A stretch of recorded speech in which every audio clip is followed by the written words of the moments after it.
I'm in touch with both Amitabh Kant, the G20 Sherpa, and with our foreign minister, and I would congratulate them because what they have done is certainly very, very good for India. It is not easy to pull off a diplomatic negotiation like this. They both seem to have put in a lot of hard effort, and I think one should give credit where credit is due. Some of the other things that I've expressed to you, which are less positive, I've also expressed to them.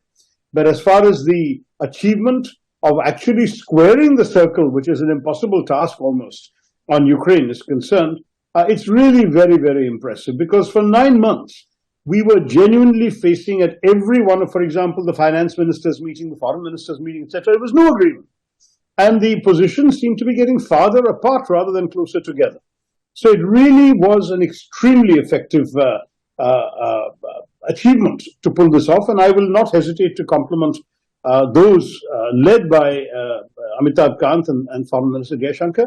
I will not hesitate to compliment those who worked hard to pull this off because it wasn't an easy thing to pull off. One of the things that was remarkable, I would say, about the government's conduct of the presidency was that they did something that no previous G20 presidency has done. They actually made it a huge nationwide event, 200 meetings in 58 cities, a huge amount of action and the conversion of the G20 into a sort of people's G20 with public events, the Hornbill Festival, the University Connect program, the civil society and think tank meetings. All of these things were unprecedented. No other country has done anything like that.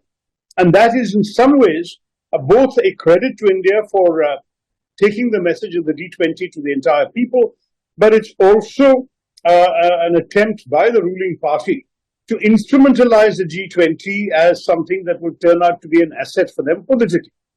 Now, they have every right to do that. They're the ruling party. But no other country has done this before. India has hosted many summits.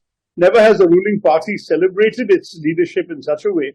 The whole Vishwaguru concept, the posters of Mr. Modi every 50 meters in Delhi over the weekend, all of these are advertising the G20 as if it is a personal achievement of Mr. Modi and the BJP government. And that, I think, has raised some eyebrows, even internationally, judging by some of the foreign coverage I've seen of the G20. So success when it comes to the outcome, less impressive when it comes to the democratic practices that were not followed, and somewhat sort of curious that one of the main purposes of the G20 appears to have been to anoint the ruling party and the Prime Minister for the forthcoming general elections. That would be my overall assessment. ಹೆಚ್ಚಿನ ವಿಡಿಯೋಗಳಿಗೆ ಪ್ರತಿಧ್ವನಿ YouTube channel subscribe ಮಾಡಿ, bell icon click ಮಾಡಿ.